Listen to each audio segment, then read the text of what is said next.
Hello and welcome to the Private Practice Podcast. I'm Dr. Brooklyn Storm, and with nearly 30 years experience in the industry, I'm really excited to share practical insights, valuable wisdom, and all the tools that you need to build a thriving private practice. So whether you're a counsellor, psychologist, social worker, or play therapist, this podcast is all about keeping it real with stories, strategies, and all the support you need to help you flourish in business. We're going to be embracing a mind, business, spirit approach, diving into honest conversations that will uplift your practice and soul. And if you haven't already, come and join us in the Counsellors Connect Australia Facebook group. It's totally free and you'll find a warm, supportive community of like-minded professionals. So go grab your favorite drink, your journal, a pen, get cozy, and let's dive into the mind, business, spirit approach to private practice that you've been looking for.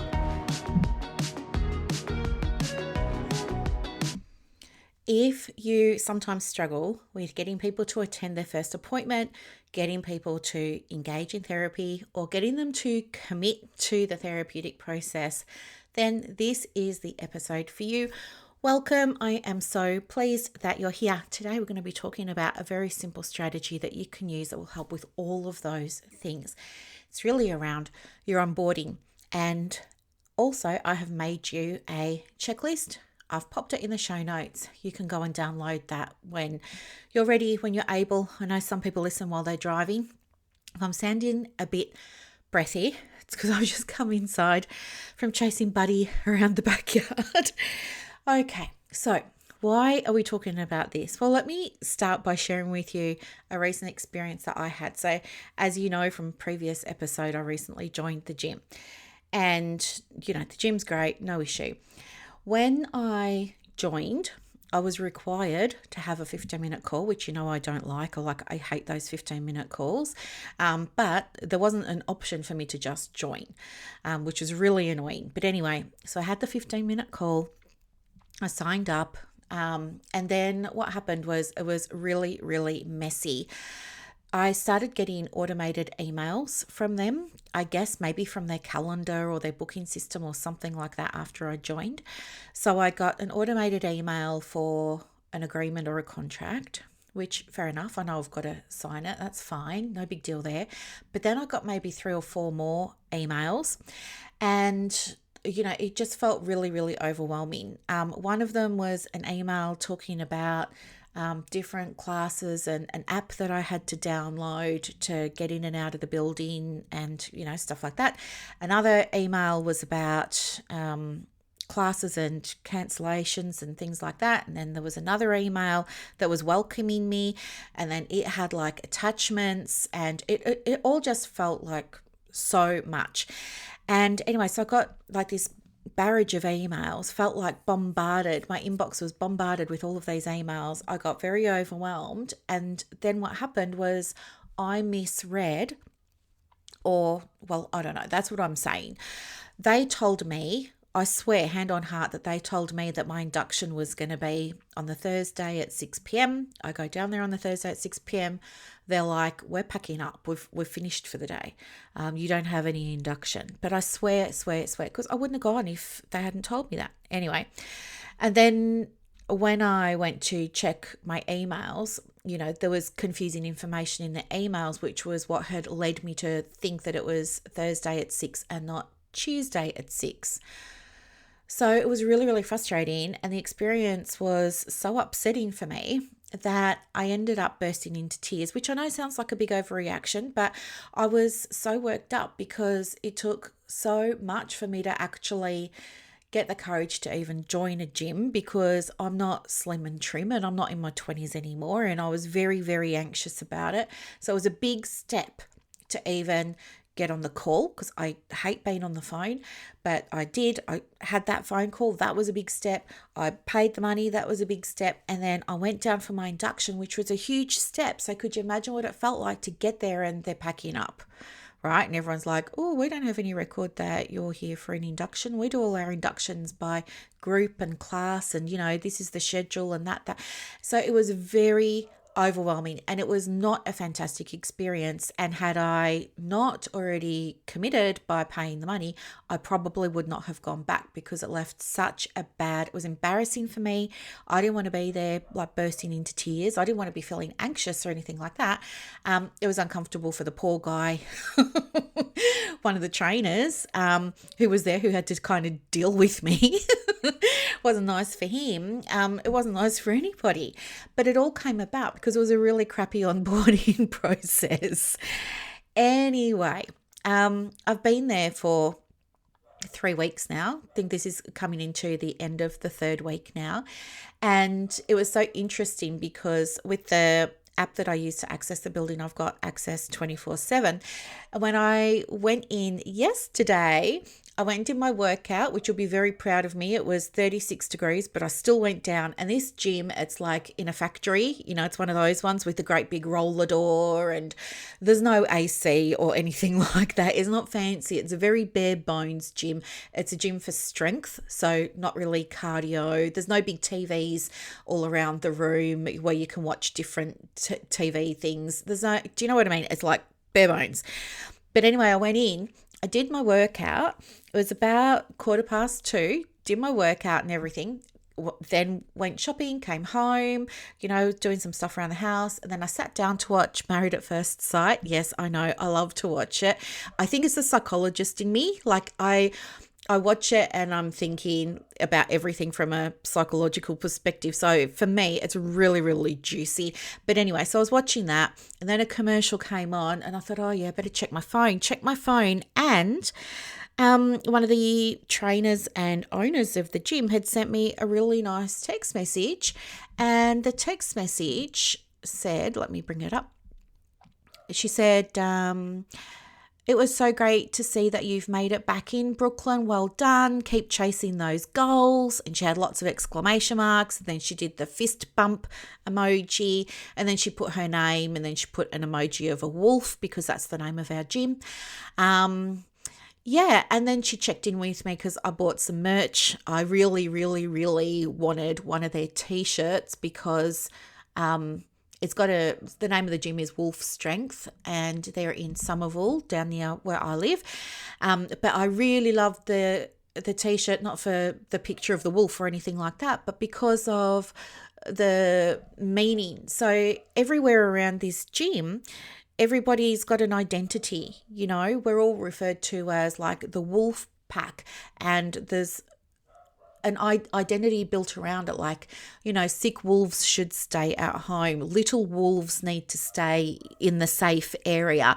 We're a wolf pack. Wolves do everything together, and they help each other and support each other, and they stick together, and no one's left behind. And I have really experienced that philosophy since since going there. For example, I often go down there by myself because I can't make the group classes. They're usually like at 5 a.m., which I'm not going to do, right? I have ADD. I take stimulant medication. It knocks me out. There is no way I'm going to be able to, I know that sounds really weird, doesn't it? But when you've got ADD, it turns out stimulants make you really tired. So there's no way I'm going to be able to drag my butt to the gym. Like, I would have to get up at quarter past 4 for that to happen. It's not happening. And then they've got another class at 6:30. I'm not doing that one either. And then what happens? And then it's kind of like a gap during the day, and then they start the group classes in the evening around dinner time. And yeah, that's not going to work for me either because of my ADD and my medicine, I've got zero energy sort of after 2 or 3 o'clock. It's like all downhill from there.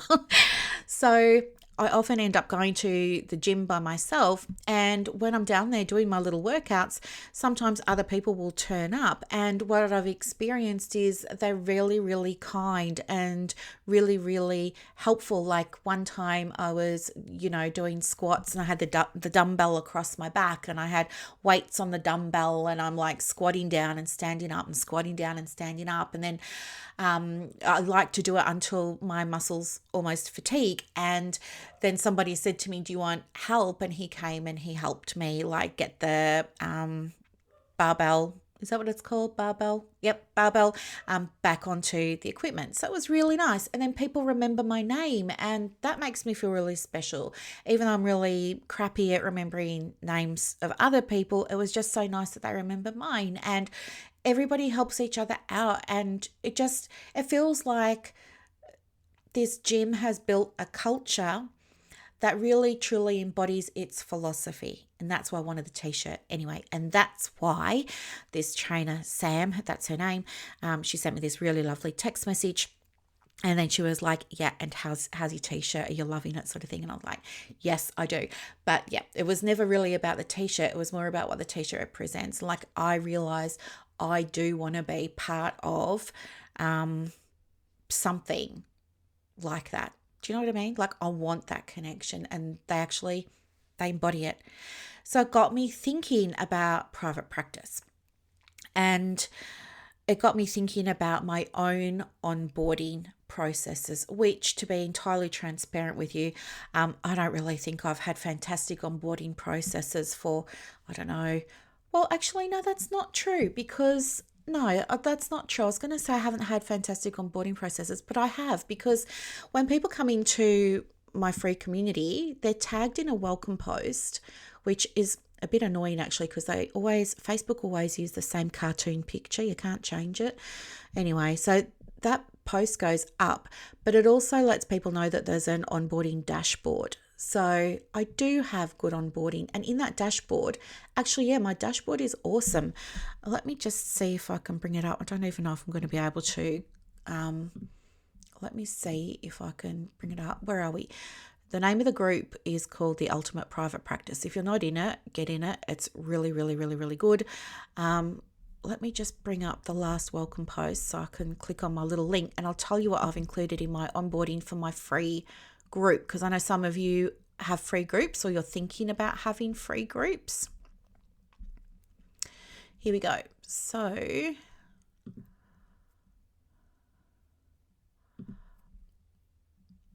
here we go. I made them a video that lets them know how the group works and what they can do. I've made them an onboarding dashboard. So I'm just making a copy of that now, and I'll tell you exactly what's inside that. So all new members get access to this. They make their own copy. They get access to a membership portal. They get access to the community. There's a template for them to make their own welcome post, so they can pop in, they can introduce themselves. They've got information there, including a form on how they can submit things to promote and advertise their practice, their CPD, their supervision, all that kind of stuff. There's a cheat sheet in there for them on how they can make the most from their time in the community. There's also information for them on what they can do to unlock perks during their time with the community. There's a link for them to list their supervision services in the Australian Directory of Allied Health Supervisors, totally free of charge when they're members of this group. There's a checklist for them that they can use to support themselves and self-manage when they feel overwhelmed.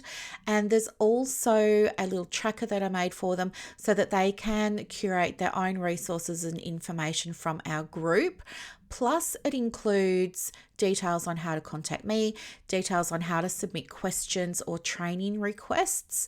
So I love to do bite-sized trainings for that community. And it also includes a tracker so that they can make weekly goals for themselves in the private practice. So that's my onboarding. And actually, I'm looking at it now and I love it. And I replicated my tracker for my paid programs as well. So there's the More Clients marketing program, and there's also the private practice certification program. They've got access to this as well, like their versions relevant to the content that's in those communities. And yeah, I love it. So yeah, I want you to have a little bit of a think about your onboarding. So one of the things I hear a lot is when I ask private practice owners, what do you do to onboard a new client? What happens after that client books their first appointment? They'll say, oh, I send the client the consent form, the agreement or the contract or whatever it is they're calling it. They'll send that. They send them some information, all this kind of stuff. So basically, the client's experience with the practice is similar to my experience with the gym, in that now they're getting bombarded with documentation, and it's confusing and it's overwhelming for some of our clients.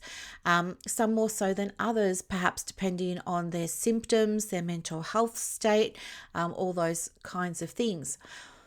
When you have a client on boarding experience that works, it really does set the foundation for the entire therapeutic relationship, actually, even if it doesn't work as well. And in fact, research shows that a client's first impression significantly impacts their engagement and retention in therapy. So think about your own experiences as a client, of another private practice or another counsellor or something like that. How did it feel when you were simply sent an email with all this documentation to fill out, right? Without any context or without any warmth, without any rapport building, without any getting to know you. Many therapists in private practice unknowingly create barriers to engagement during their onboarding process. But when we reduce the process to just paperwork and logistics, it happens that we just really miss a crucial opportunity to begin the therapeutic alliance. So this is so important. The therapeutic alliance starts before the first session, right? And it starts here for many of us. For some of you who are doing the inquiry calls, that'll be where it starts for you. But for those that give people the option to book in or sign up or purchase the program or whatever it is without having to, jump through that hoop, this is going to be one of the first ways and opportunities to build that therapeutic alliance. Your clinical skills are exceptional, but you need to bring that same level of intentionality to your onboarding process, okay?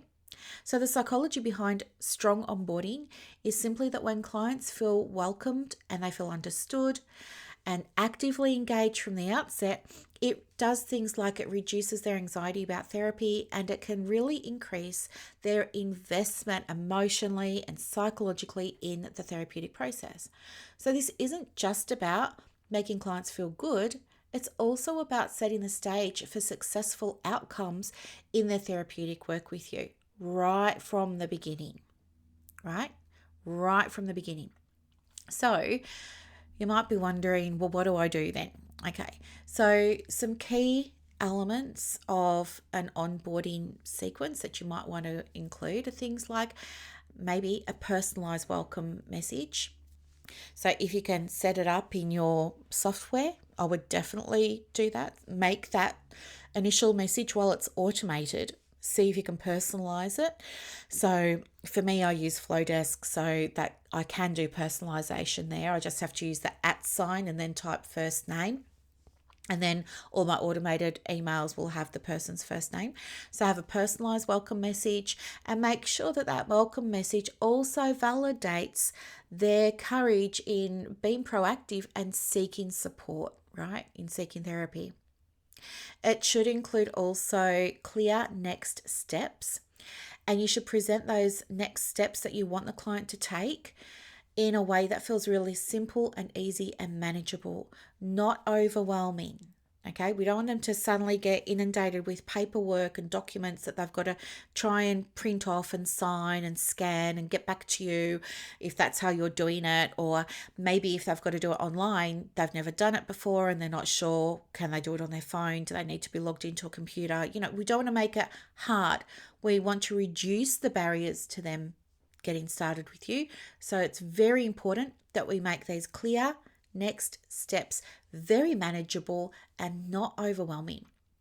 It's really helpful in the onboarding phase with your clients that if you are sending them an email or some documentation or some, maybe a welcome pack or something like that, that it includes interactive elements that encourage them to take action, because we want them to have a quick win. We kind of want them to get started with therapy before they've had the first session.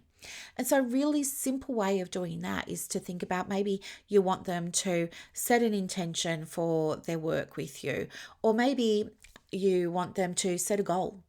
So I would do something like, ask them, give them a prompt and say, so that we can get the ball rolling, reply to this email and let me know what your biggest intention is for our time together, or let me know what your big goal is, right? So they're taking action and they're having that experience of getting started before the first session. We want them to have a quick win, and the quick win is going to be them taking an action. Just make sure that when you're sending your onboarding kit, that you're using really warm, friendly, accessible language that does two things. It's going to balance your professionalism, right? Because you're the professional here, with you being really approachable. So try and be professional in the way that you write, but also present yourself as being very approachable, okay? And make sure that if you're sending them documents, that you do it in a way that is not overwhelming. So if it's not possible for you to put everything in one document, if you're going to have multiple documents, perhaps even think about something like timing the paperwork that you're going to send out to them strategically, rather than sending them everything all at once. Like I was totally bamboozled getting all of these emails from the gym in a short space of time. I mean, some of them got lost because I just didn't see them in amongst all the other emails. Some of them came in at midnight. Some of them came in early the next morning. It was a lot, right? It was a lot. And it really could have been done with one single email. But just going through the emails that I got from the gym before I came here, they were all from different systems. One was from their email system, one was from their booking system. Do you know what I mean? So it was like there wasn't any smoothness. It was like nobody had sat down and said, okay, well, even if we're going to send them out using multiple systems, let's have a look at the workflow, let's have a look at the different email flows, and let's have a look at the timeline that we're sending everything out so we don't bamboozle people. So yeah, you want to really have a think about that. What I would suggest is maybe instead of right after the booking, boom, you send off the paperwork, maybe have two emails. Maybe one email is the booking confirmation email, and you personalize that and you be professional and approachable and warm, and you acknowledge the action that they've taken already. And maybe in that email, you ask them to write back to you to let you know about their goal or their intention, or you ask them a question or two that's relevant, but it should give them the feeling of getting started, and it should give them the feeling of a quick win. And then maybe the follow-up email comes a couple of hours later, or maybe half an hour later, and that has your documentation in. And the first email would let them know to keep an eye out for it, right? So in that first email, down the very bottom, you might say something like a PS. Please keep an eye on your email. You'll be receiving some important documentation to complete that should land in your inbox in the next half hour. If it doesn't, please check your spam and junk folders. And if you still can't find it, please reply to this email. Let me know so that I can resend it to you. Okay, something simple like that.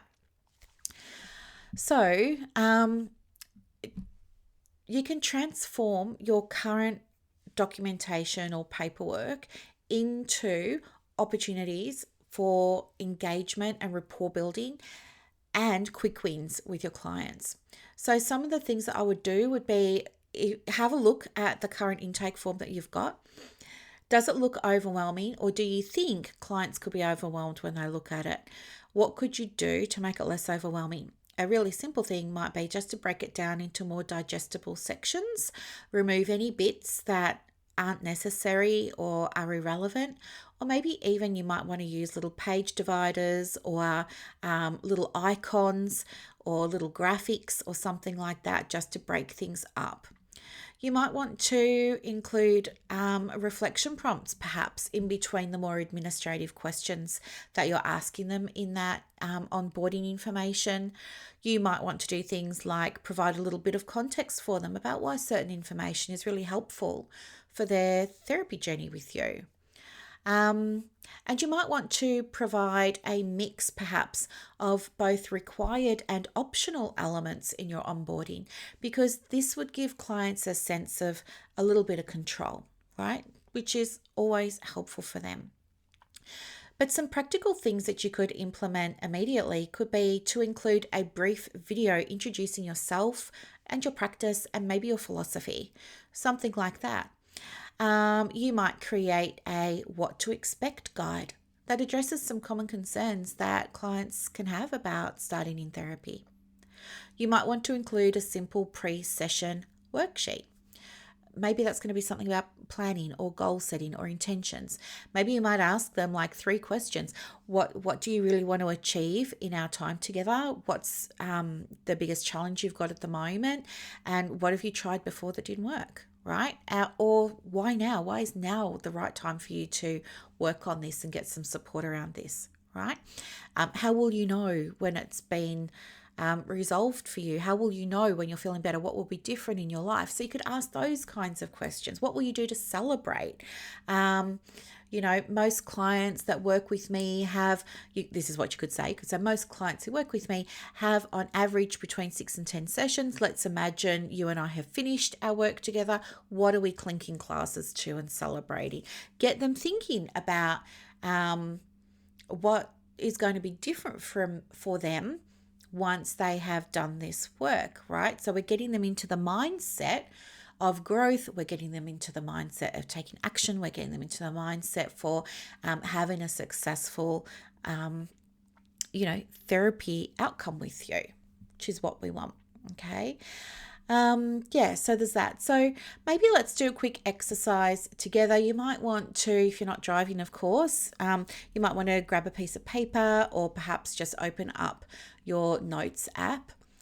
Think about your current onboarding process and what's the very first thing that your clients experience after booking in with you. Write it down. Now imagine you're that client, feeling vulnerable and uncertain about therapy. What would make you feel more supported and confident in that moment? What small change could you make to that first touch point that would better align with your therapeutic style? You have 30 seconds to write down one specific change that you're going to implement this week. Okay? And also, remember, I have made you a little onboarding checklist. You can download that from the show notes. So I hope that this was really useful and practical and helpful for you. If you have any comments, please ask. If you have any questions, please ask. If you're listening to this on YouTube and it's on your device, would you please give it a like? If you haven't subscribed to the channel yet, please subscribe and hit the notification bell so that you can be sure to get notified when new podcasts pop up. So they're published, I aim for twice a week. Where I can, that's a Wednesday and a Saturday. Okay, so that's when you can expect to have them. I also publish mini trainings once or twice a week on that channel for you as well that are free. That usually include some free resources to help you implement things that I'm training you on in those videos too. So please, if you haven't done it yet, please go and do that. And thank you very much for listening to another episode. I will look forward to seeing you in the Saturday one, and have a wonderful week, everybody. Bye for now.